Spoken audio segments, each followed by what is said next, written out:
Et ça y est, il commence à faire un petit peu plus frais. Je sais pas pour vous, moi j'ai été acheter des granulés là, il y a 2-3 jours. Ils ont pété les plombs quoi sur les granulés. C'est super cher, ils sont fous.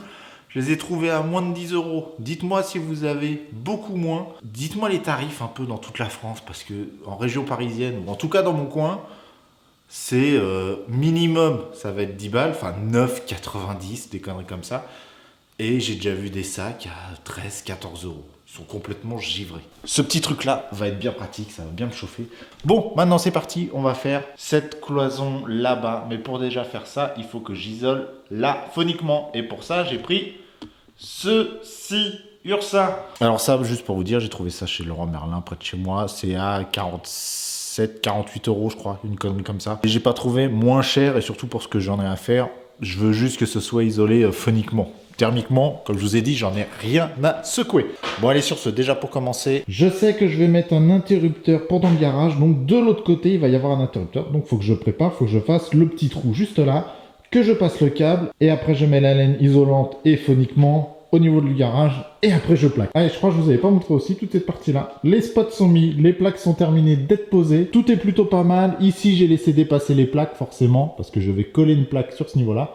Et après, je couperai à ras. mais je vais faire ça en même temps que je colle les plaques juste derrière moi, là, sur les parpaings. Et pour ces plaques-là, j'ai pris une plaque isolante de 2 cm d'isolant en polystyrène. Et par-dessus, c'est un BA13, je crois. Oui, c'est pas le BA10, c'est un BA13. Il y en a d'autres qui existent en BA10. Quand je dis BA10, c'est l'épaisseur du placo.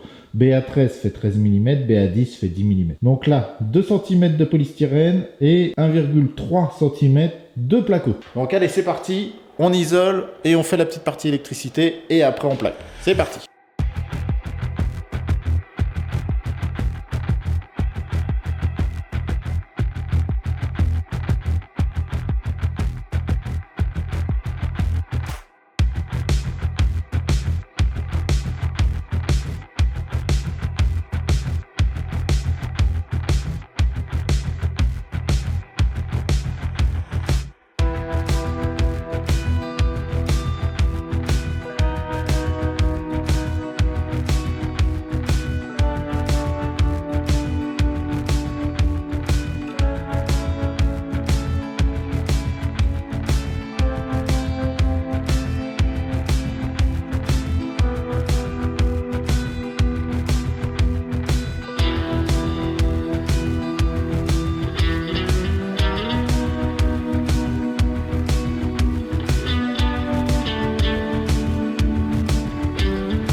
Bon, maintenant que la plaque est posée, celle-là est posée, hein, je parle vraiment de celle-là, je vais poser les plaques sur le côté, ici, les isoler comme je vous ai montré tout à l'heure. Celles que j'ai mises là-bas, là, les isoler. Alors pour coller ça, on va tout simplement utiliser du mortier adhésif. Du MAP, entre guillemets. Si vous trouvez, en général, sur les sacs, c'est écrit MAP, mortier adhésif, plaque de plâtre. Voilà. Moi, j'ai directement pris ça, donc mortier adhésif, collage des plaques de plâtre, après polystyrène, laine de verre et laine de roche. Donc maintenant que vous savez ça, il va falloir que je fasse mon mélange rapide. J'ai pris un petit seau, de l'eau, on mélange tout ça. On utilise bien sûr le petit malaxeur, là, le petit Peugeot. Et on colle ça rapidement. Bien sûr, normalement, je vous le dis clairement, normalement, en préparation, on utilise un petit cordeau qu'on vient mettre au sol. On fait une ligne, au plafond, on vient faire une ligne. Moi, je vais m'aligner avec cette plaque-là qui est déjà posée de niveau et ça me donne aussi mon alignement. Donc, j'utiliserai une règle pour régler cette partie-là. Mais voilà, si déjà de base, vous n'avez pas d'endroit d'alignement, enfin, que vous savez pas par où commencer exactement, faut tirer un cordeau en haut, un cordeau en bas, ce qui va vous donner l'alignement. Et après, bien sûr, faut vérifier la verticalité. Enfin, après, c'est un peu tout le bazar. Je suis pas expert là-dedans, donc je vous dis simplement ce que j'ai déjà pu faire et qui fonctionne. Donc sur ça, il n'y a pas de problème. Maintenant, vous en faites ce que vous voulez. Mais voilà, au cas où si je me suis mal exprimé, donc comme je vous dis, un cordeau qui part de là jusqu'au plus loin de votre mur. Vous tirez, tac, ça vous fait un trait. Pareil au plafond, bien sûr, à la verticalité. Mais allez voir sur d'autres chaînes, ils donnent vraiment de bons conseils pour poser ce genre de plaque. Mais vous allez voir, c'est vraiment tout bête. Donc maintenant, je fais la colle et on en colle la plaque et on la pose. Et je vous montre comment je colle la plaque. Donc c'est parti, je fais la colle.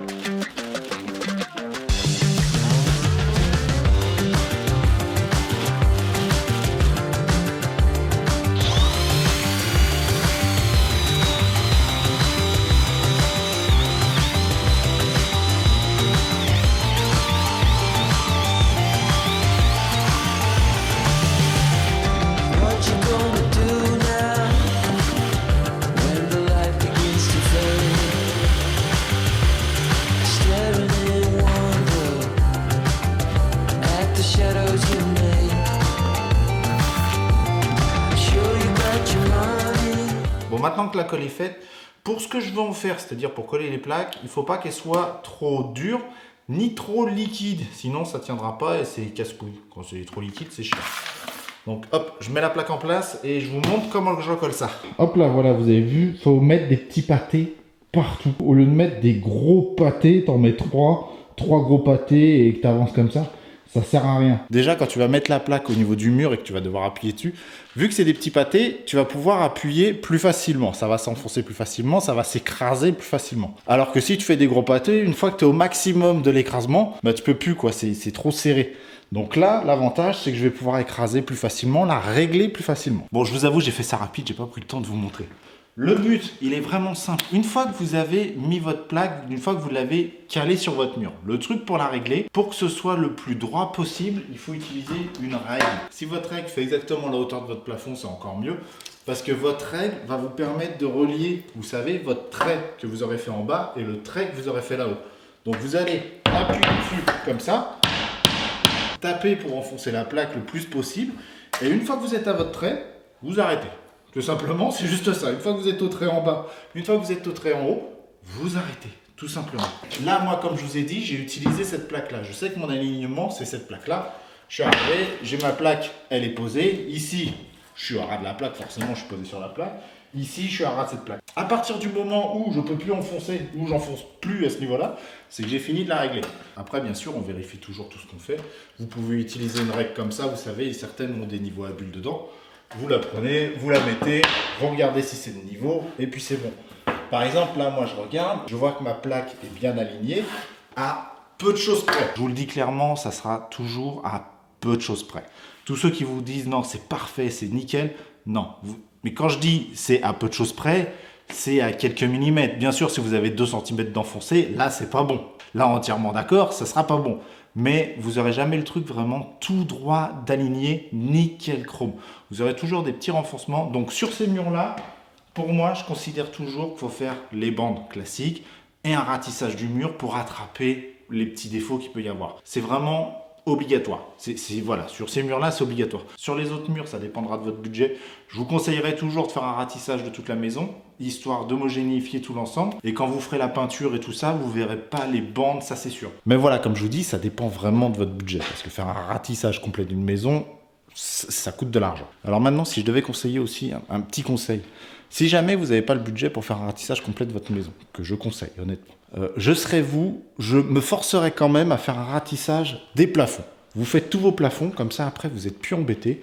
Et peut-être qu'un jour, quand vous allez refaire, admettons, une chambre, quelque chose comme ça, ou vous avez envie de refaire une peinture, vous devez refaire les peintures, ça se trouve, vous aurez le budget, et là, vous vous direz, bah tiens, je vais faire le ratissage, je commence par ce mur-là, je le fais entièrement, c'est fini, on n'en parle plus, il n'y a plus de poussière, je refais un autre mur, et on peut avancer plus facilement. Alors qu'un plafond, c'est plus chiant, honnêtement, c'est beaucoup plus chiant. Voilà, c'est que mon avis personnel, vous en faites ce que vous voulez, c'est une idée comme ça qui me vient, vous en faites ce que vous voulez, c'est qu'une petite idée.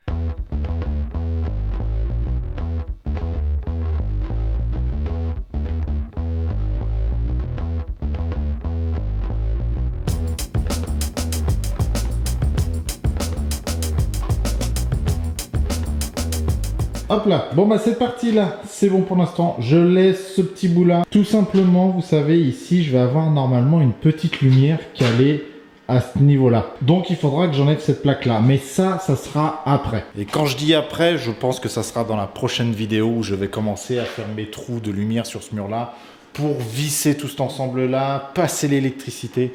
Je pense que je vais commencer ça vraiment dans pas longtemps. Mais avant ça, il faut que je termine aussi un petit truc. C'est ici, là. Faut que je mette un bout de plaque ici. Donc déjà pour commencer, ici, j'ai déjà mis une fourrure. Vous savez, pour faire mon éclairage propre, j'avais foutu mon laser et j'ai fixé la fourrure sur toute la longueur. Donc là, le truc tout bête que je vais faire, mesurer une plaque d'ici à là, même plus haut, parce que vous savez, ici, j'ai encore une dalle de finition, donc elle va dépasser. Donc je vais prendre une plaque et couper assez haut, vraiment, je m'en fous quoi. Tu vois, je vais prendre un morceau et je vais le couper limite à 60. Juste couper la longueur de là à là, la visser et en même temps coller sur cette partie-là. Il me reste encore un peu de map, donc je vais faire ça. Et en deuxième temps, ça sera cette plaque-là que je vais visser ici et coller aussi sur cette partie-là. Comme ça, je pourrai aussi couper tous ces morceaux de plaque et je serai nickel. Et surtout, je serai prêt pour la suite. Donc c'est parti, je fais ça, je mesure le haut et je vais coller ça rapidement.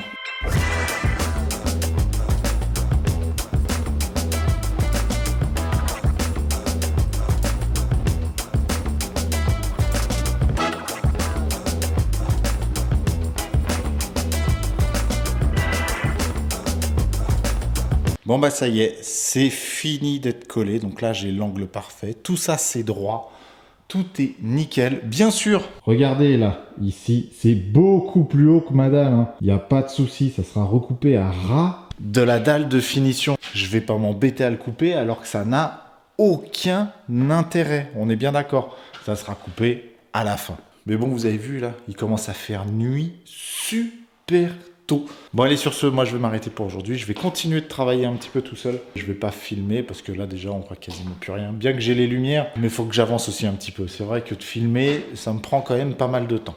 Et là, il faut quand même que je speed un petit peu dans mon boulot, parce qu'à la fin, il va falloir que je déménage à un moment donné. Donc allez, sur ce, en tout cas, j'espère que cette vidéo vous aura plu, et je vous dis à la prochaine vidéo. Et comme d'habitude, si c'est le cas, si ça vous plaît, si l'aventure vous plaît, n'hésitez pas à vous abonner, et un petit pouce bleu, ça ferait extrêmement plaisir. Et comme d'habitude, prenez soin de vous. Ciao!